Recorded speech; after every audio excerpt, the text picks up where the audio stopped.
Good evening. Welcome to Last Bell Boxing.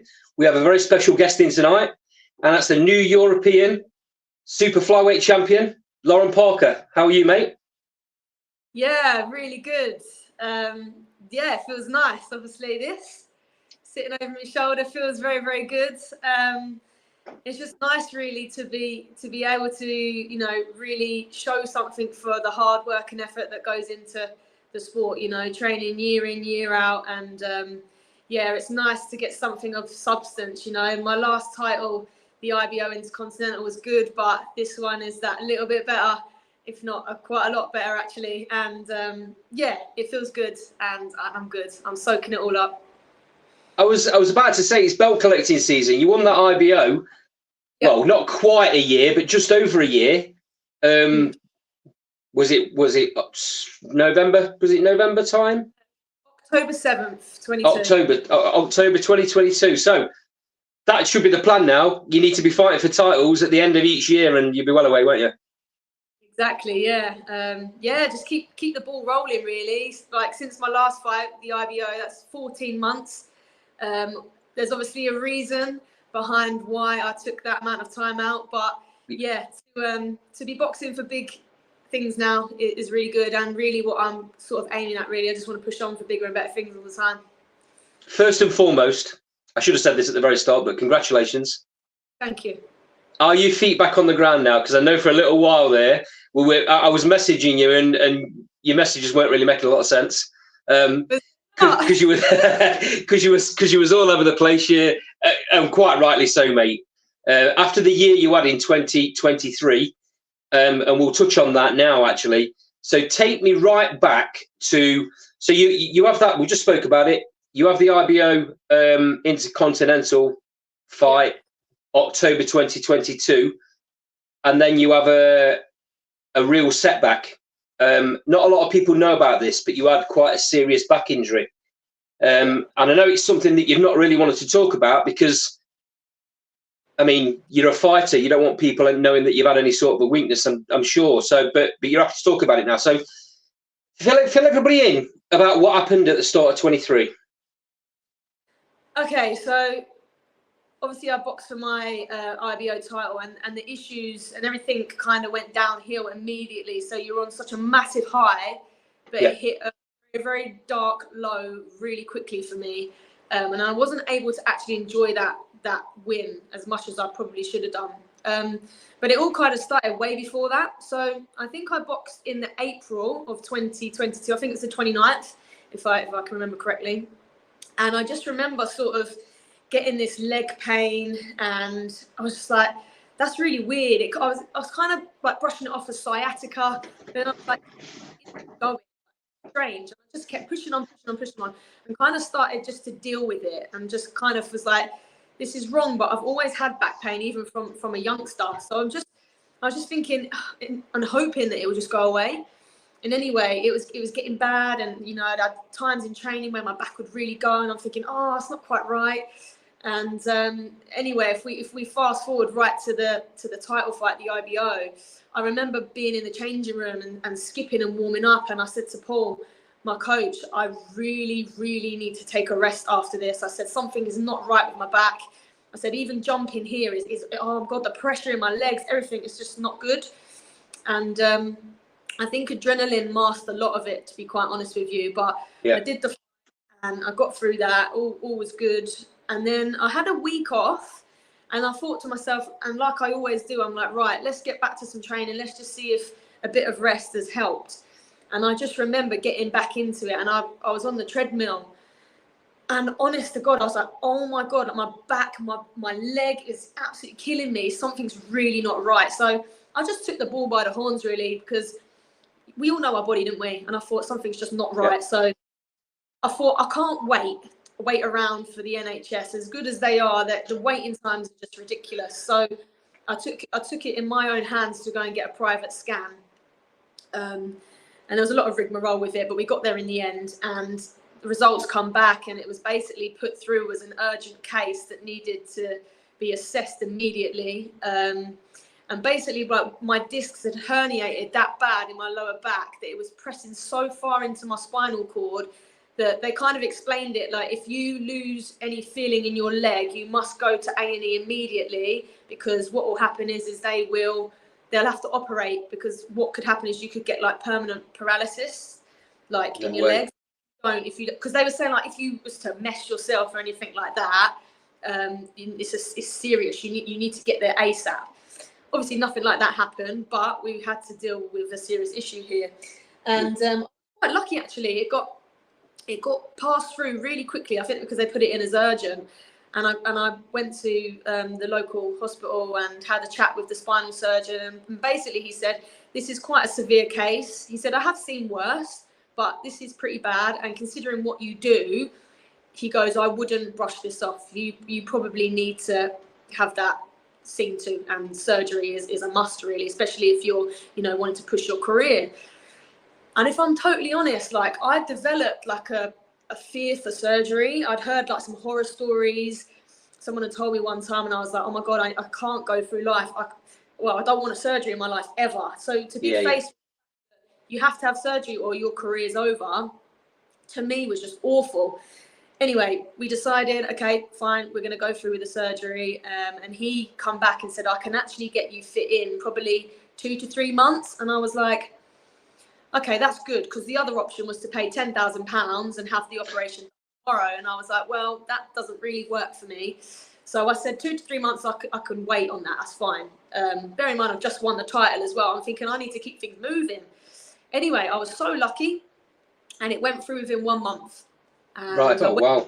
I went in, and I was as scared as I was, like literally sleepless nights, crying, thinking, oh my God, never had this before. The thought of being put out, to some people, it probably sounds ridiculous, and now that I've gone through it, I'm like, you didn't need to have those thoughts. It's crazy. But also as well, when they're telling you there is risk and we could touch your spinal cord, we're working within millimeters of your spinal cord, and we can't guarantee that you're going to come out with the use of your legs. And I'm thinking, oh my God, this is horrendous. Anyway, cutting long story short, we had the op done, everything was fine. And yeah, just went through a 6 months recovery, and we're back and we're moving. So yeah, all turned out well, but it was a very dark start to the year, I must admit, because I didn't know where I was. So 6 months recovery, so that takes you to like June? Yes, June time, yeah.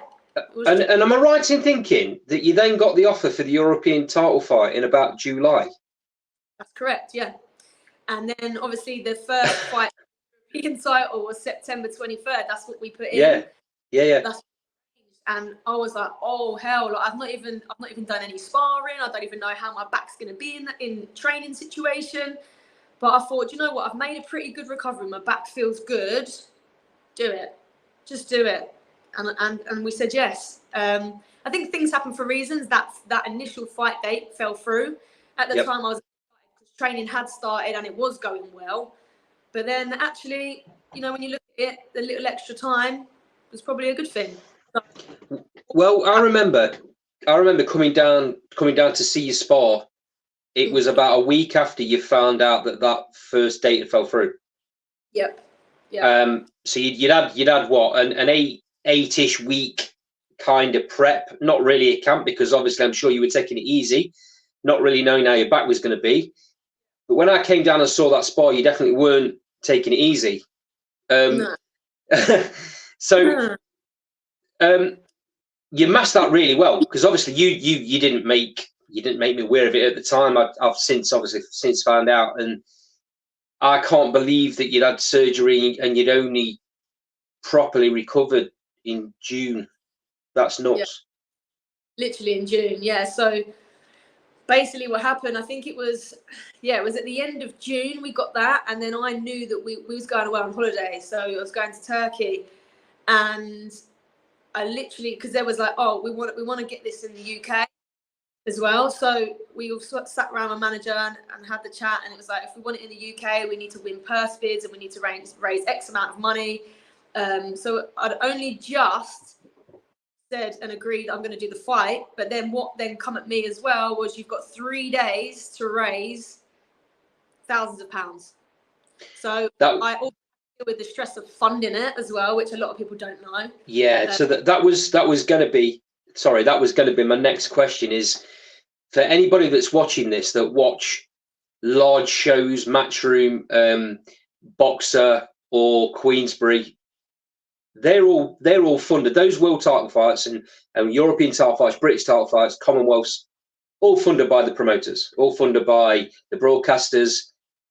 The fighters don't have to worry and stress about stuff like that. But when you're fighting on smaller shows where you're with a really small promoter, you've had to find literally thousands. I'm not gonna ask you to tell me how much because that's unfair, but it was literally thousands, wasn't it?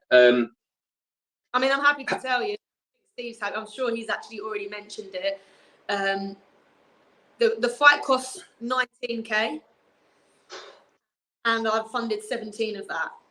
So I had 3 days because the first bid had to be put in, and I had three. But I was going on holiday as well, so it had to be done before I went on holiday, which gave me like 36 hours to raise all that money, and we did it with a lot of stress and a lot of rushing around and panicking, but we did it. And with obviously like Steve, my manager, he has helped and stuff, and he's guided me great. But you know, he won't lie and say anything. He's outright said, you know, Lauren, be proud of it. You raised the money, and you're right what you're saying.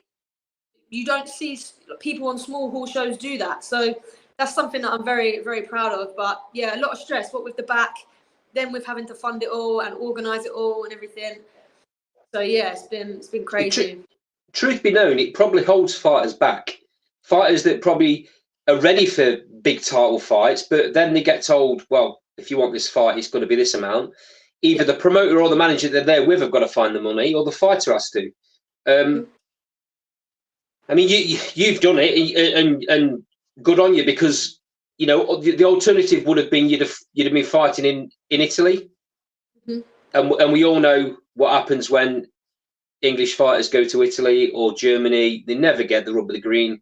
You would have had to have knocked her out to get a draw. So props to you, mate. You got it where you wanted it. And that's the thing. Like, I've my ability, and I could have gone to Italy, no problem. But when it's sort of sold to you that if you go to Italy, you could be winning that fight hands down, but still get the loss. For me, that well, and I think it just goes to show how much that I'm really in this boxing. I'm not here to play games. Like, I genuinely want to succeed for my own reasons. You know, I don't have hate towards any other fight or anything. I'm here for me, and the fact, you know, we're on a small hall show and I managed to raise that amount of money. I just think it just shows what I'm about, really. And I'm proud that it would put a lot of fighters off. You know, I genuinely believe that a lot of people out there wouldn't be able to do it. I'm not saying they couldn't, but they'd probably go, do you know what? Nah, not for me. But, you know, it's a shame. Like, I feel like I would never have got an opportunity on a big show or anything like that. So you have to go and do it the hard way. And I feel like I have done that, and I'm proud of it. And I will create the opportunities for myself with my team as well. They're fantastic, and we've managed it. So, yeah. Must make that the fact that you've got that beautiful blue strap over your shoulder. It must make the victory even sweeter.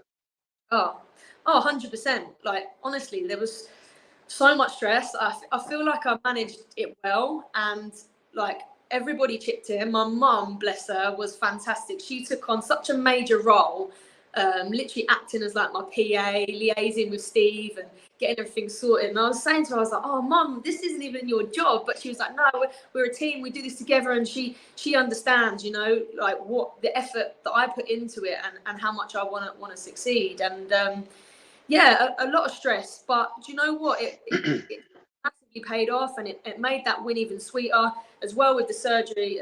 You know, at the beginning of the year, I couldn't have asked for a better finish. It all come together amazingly. So yeah, a moment that I'll never forget. Stress I'll never forget, but a good moment as well I'll never forget. So the stars aligned, and you ended up getting the rescheduled fight start of December. Yeah. Am I right in thinking that your last 3 fights prior to this were up in Sheffield? That's correct. Yeah. And you're obviously down Essex, aren't you? Well, I'm actually in a little town called Letchworth, Garden City, so Hertfordshire. Oh, okay. But that down basically down the south of the country. So for the fact that you had to travel up to Sheffield to be on a card to get fights. The last 3 fights. This obviously was at the world famous York Hall. Yeah. What a place to be winning titles, mate. Oh, do you know what? It was incredible. Like, I had to box in Sheffield before because the promoter that I was attached to, Unified Promotions, they were fantastic, by the way, but obviously they don't exist anymore. But yeah, I had to go there, and trying to get people all the way up to Sheffield on a Friday night was so difficult, but I was very blessed. Like 60, 70 people up there, and that's quite good, really, I think. But it's at York Hall, first time boxing at York Hall for me, so that was really, really good. And I think this time I managed, there was train strikes and everything going on, but there was close to about 250 people. Wow. So nice. and it was absolutely buzzing. Like, there's people that said, I've watched so much boxing at York Hall, but that atmosphere for you that night was one of the best I've ever seen. And that just makes me smile. I just think, oh, wow. And it kind of sets the tone for what's to come as well. Hopefully I've got some good support off of the back of it and stuff like that. It's just such a shame that it wasn't televised, really, because it was worthy of it. And get it. And I would have got, a lot of good support off of the back of that too. But yeah, the whole atmosphere as a whole was fantastic. My ring entrance and stuff. I really wanted the ring entrance for my previous fight for the IBO, the first title. But because it was the BBC, I think there was some like copyright issues, and we only had 30 seconds. And I was so gutted because I had it all properly made and stuff by my brother, because he's a music producer. But then that fell through, and I was like, do you know what? Things happen for reasons. That wasn't going to happen that day. And this all come together, and I managed to get that ring walk how I wanted it at York Hall for a European title. Honestly, it couldn't have been any better, to be honest. Just amazing. Okay, so let's talk about fight night. York Hall is the mecca of boxing in the UK. It's the most famous arena, but by all accounts has the tiniest changing rooms on the planet. Yeah, that's true. People love it because it's old school and it hasn't changed for all those years. And the thing that strikes me about York, I've not been there unfortunately, but I plan to. You see the televised stuff, and you've got the balcony that kind of looks like it's on top of the ring. Yeah. Does that feel like a benefit to you, or is it a hindrance when you're fighting, or do you just blank it out? To be honest, I think when you're fighting, I blanked it out, really. I think one good thing about this fight was I'd gone so cold in the nicest way possible to everybody there that night, because I knew that I had a job to do, and I knew that I had to stay so focused because of the opponent that was in there with me. I knew she was going to be very busy, and I had to stay switched on. And people have told me, like, oh my God, York Hall is the best place. The atmosphere is crazy. And they're right, 100%. It was right. But I needed to just focus because I had a job to do. But no, I wouldn't say it was off-putting. I think it was, I think if anything, it was a benefit. You kind of, you really feel that energy. And it was nice. Much better than any other venue. Probably, well, it's the best one to date, I'd say. And I've happily boxed there over and over again. So, yeah, and I've been there to watch boxing. And like you were saying, like you're in the ring with the people. That's very true. It's probably the best view you're going to get on the balcony, I'd say. And you really feel like you're in there, and you can see the punches from all angles. And yeah, it's just really good. Definitely get there if you can. I plan to. Just let's move on to your opponent. So, Josepina Stefano. I think I've pronounced that right. What did you know about her before the fight? Have you seen much of her? Yeah, so there was only one fight of her that I could find, and that was previously when she boxed Stephanie Silva for the European title before. Yeah.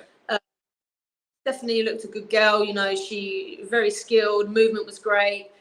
But my opponent, Josepina, she come out with me exactly as I expected, very come forward approach. She was busy at times, but then there was moments where she wasn't so busy. But the only thing I would say that I felt was different with me than when she boxed the other girl was I think there was so much more like aggression in her. I think she lost it before, and this was probably her last opportunity. So she was probably, this is what I'm thinking, she's probably thinking to herself, I need to knock this girl out, otherwise I'm not winning. You know, I've got to knock her out. This is my last opportunity. I'm going to go in there with everything I've got. And it showed. Like, she was across the ring, almost grunting at me. You could just see the anger in her face. I was like, whoa. But I think I played it right. You know, I kept calm. I kept composed the whole time. It's very easy for me I can go to anyone's level. If they want me to match their level, I'll match it. But I think one thing with boxing is to not be like that. And I think I did it very well. I kept calm, and my overall skill, movement, won me the fight. So yeah, she was as I expected, to be fair. Yeah. She come out flying round one, and at one point in that round, I mean, you did you find yourself having to stand and trade a bit more than you would have liked in that first round? Because she caught you, didn't she? With a peach of a right hook, I think it was. Yeah, I think it was a backhand left hook. I can't remember. She did catch me, to be fair. I mean, she was quite a big puncher, but it wasn't like a consistent thing. It was just now and again she'd caught.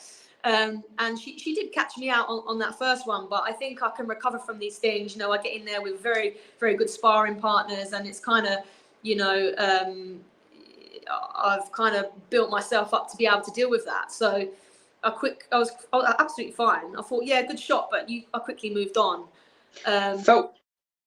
Sorry, it felt like you went back at the end of that first round, and obviously what I saw was a stream from another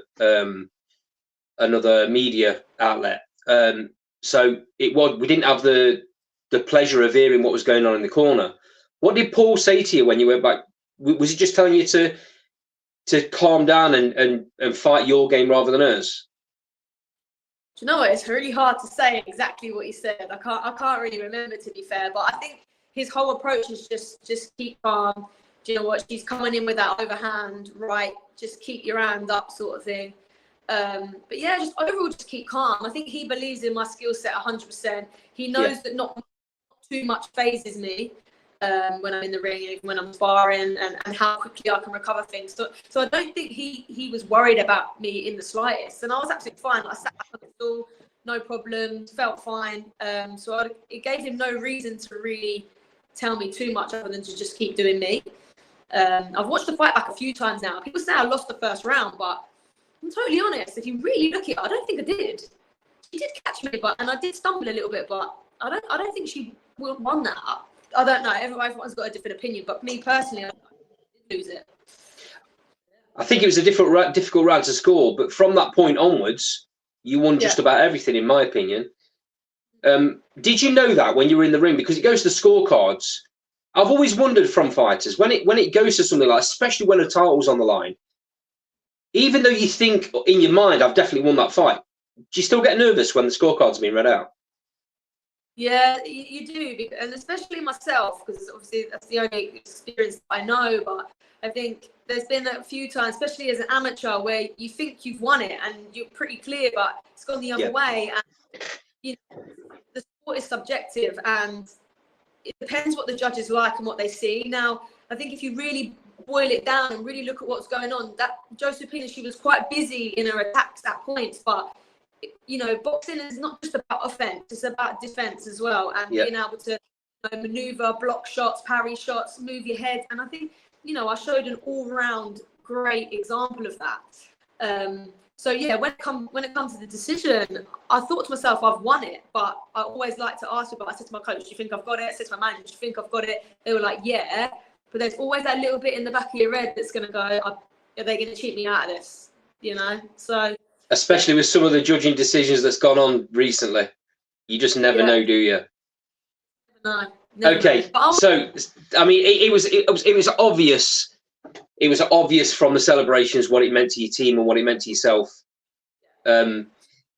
So congratulations. Now we're only 2 weeks on, and the dust hasn't really settled. So this is probably a bit unfair for me to be asking you, but I'm going to ask you anyway. What is likely to be your route going forward? Have you kind of got? I know it's hard because you probably want to keep it to yourself, and you've got a little tactics maybe going on with your management and that.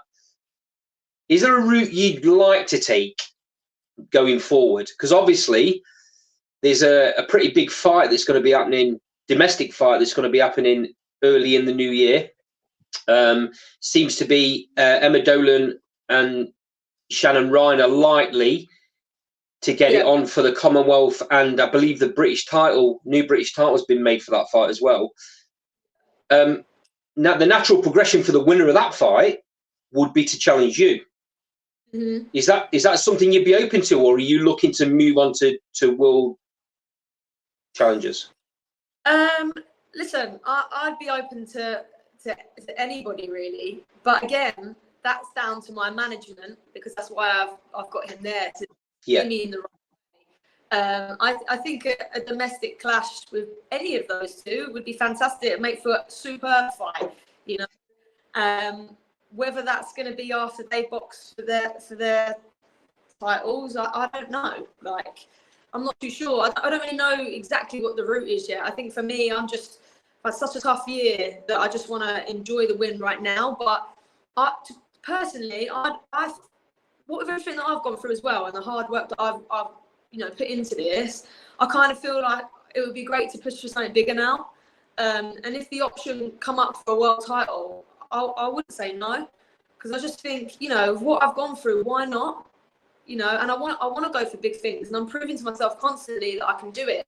So it depends what arises, really. If it makes sense to box the winner of that, great, let's do it. But if it makes more sense to move on and box for a world title, then by all means, I'm open to that too. And to be honest, that sounds better to me. But again, we'll see. I don't know. It's hard to say. Well, you are the as well as being the EBU European champion, you're also the IBO Intercontinental champion. Yeah. That IBO title's vacant currently.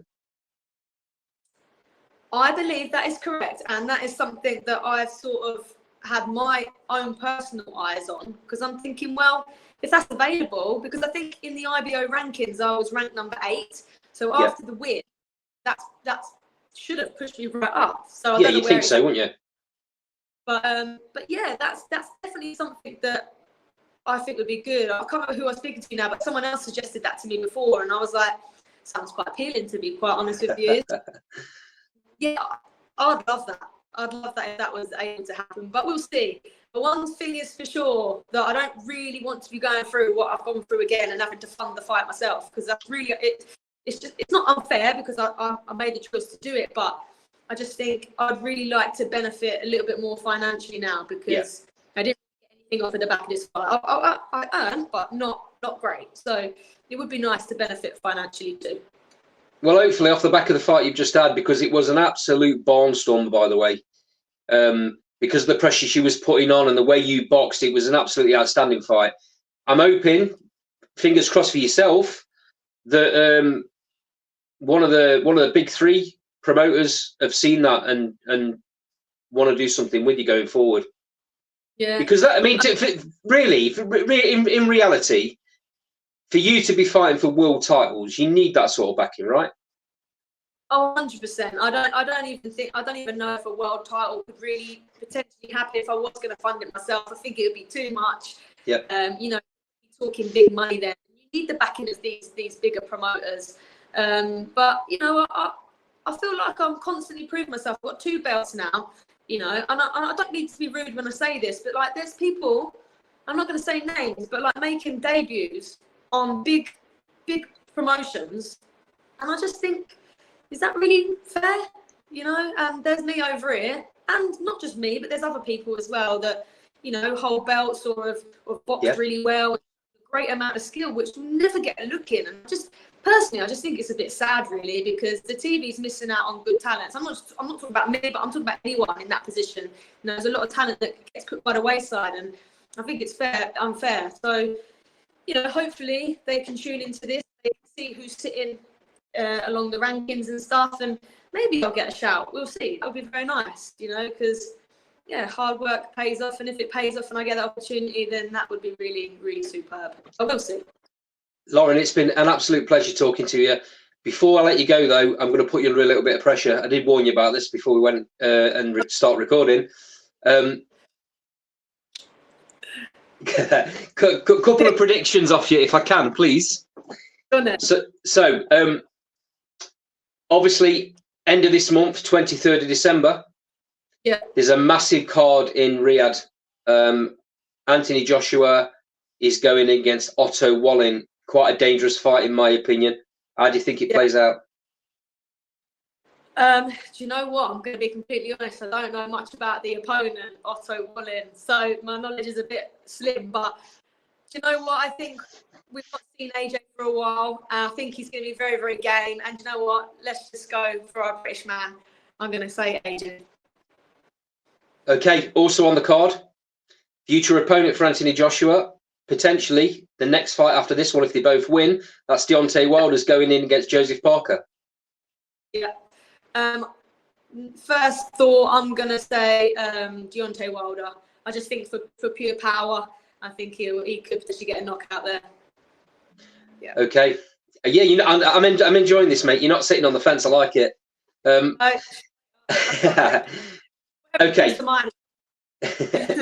Into the new year now. Into the new year, and Britain's Callum Smith fights for the IBF, WBA, and WBO light heavyweight titles against Arthur Beterbiev over in Quebec, Canada. How do you see that one playing out? A tough one, that one. Beterbiev, good fighter.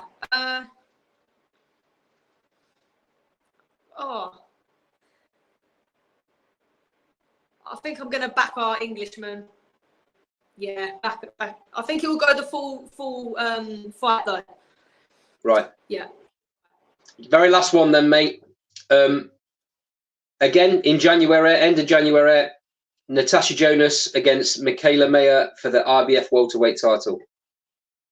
I think this will be points win for Mayer.